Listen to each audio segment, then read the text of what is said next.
Sierra and Keara are believed to be in the company of their adoptive father, Matthew Hess. Hess apparently left his estranged wife a short note saying he was taking one of the girls to school. Police say he may have abducted them. The pregnant girl is in immediate need of medical attention. Apparently there were some other complications with her pregnancy.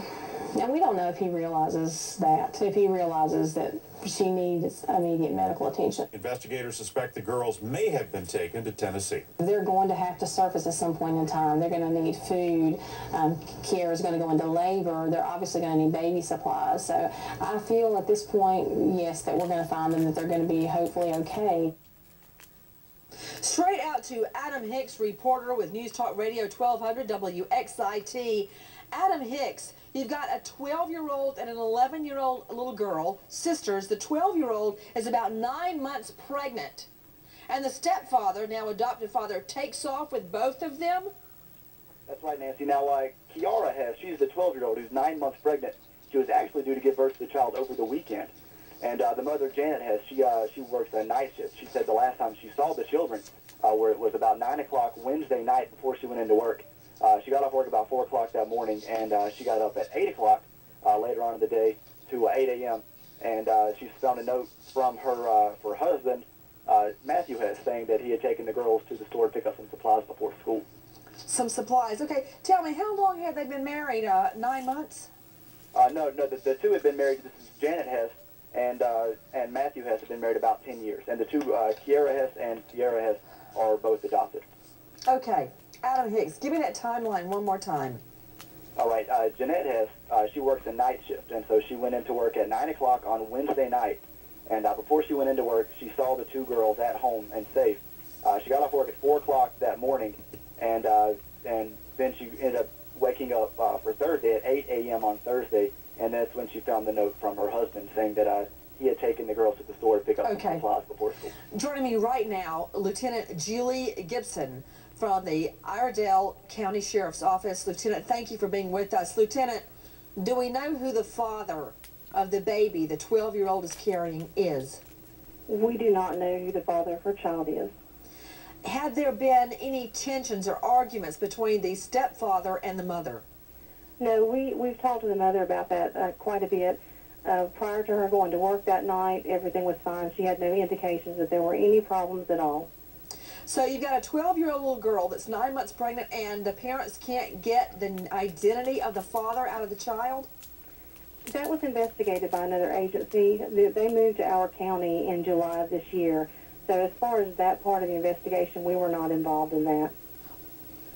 Well, do you believe that that would have some bearing on what's going on here? You know, there's a lot of questions that we'd like to ask once we locate them, but our primary focus is just finding them, getting their recovery, making sure that Keara is safe.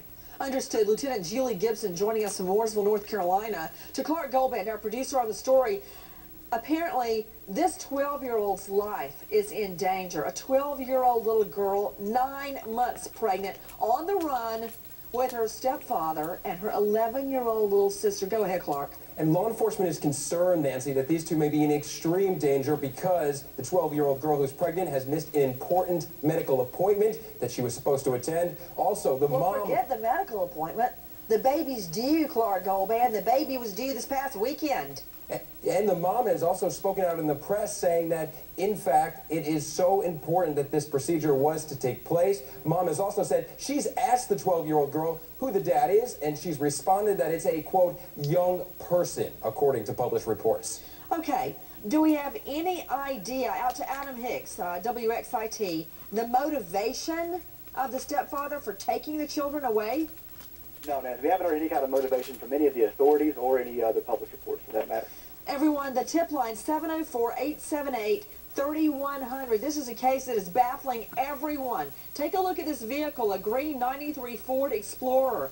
Back right passenger window broken, covered with plexiglass and duct tape. You can't miss that.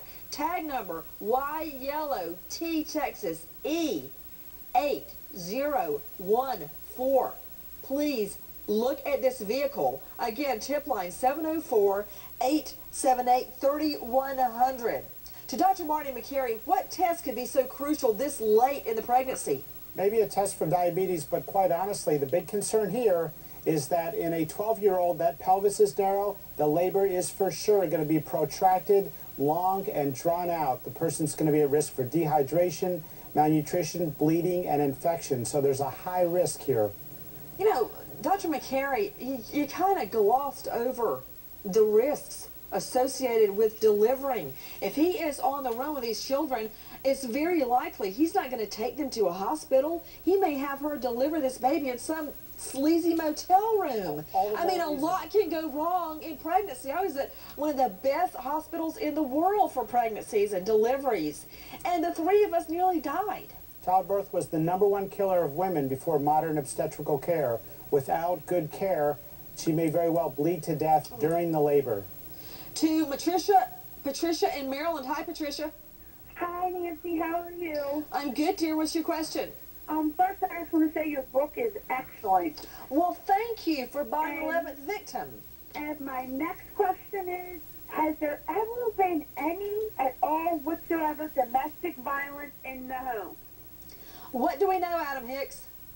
Well, we have heard reports from an interview with the next door neighbor that there is maybe a possibility of some mental abuse from the father, the stepfather of the family, but no physical abuse, no reports of that. And mental abuse on whom, Adam Hicks? Mental abuse on whom? Now, we've heard that from the stepfather, Matthew Hess, that we have heard from the neighbor that he may have been saying some negative things about his wife, Jeanette Hess. That's okay, from so a report that we have if this is, you know, talking to a neighbor about your wife, I don't think that... No, talking to the children about his wife. Oh. Talking to the two stepdaughters about their mother. Okay, Dr. Patricia Saunders, that puts everything in a whole new light. Yeah, it does. One possible scenario is that he abducted these girls to punish the mother, to deprive her of a potential grandchild. It looked like it was planned. The girls were packed up. They went. Or maybe she wanted to turn the baby over to the state, and he said, no way, that the girl wanted to keep the baby, and he was going to go with that. Or he's the father of the baby to be born, took the two girls because the baby was going to be due any day now. DNA testing can be done. So I wouldn't rule that one out. Your break, we are taking your calls live, but a special happy birthday to Arizona friend Ginger Gebert. She's fighting and winning the battle against stage 4 breast cancer. With Breast Cancer Awareness Month around the corner, she wants you to know you don't have to stop living after a cancer diagnosis. Her attitude and faith is an inspiration to others, especially those battling cancer. Her therapy, rescuing stray dogs and spending time with her two puppies, Spaz and Bear. Happy birthday, Ginger, and stay strong. And tonight,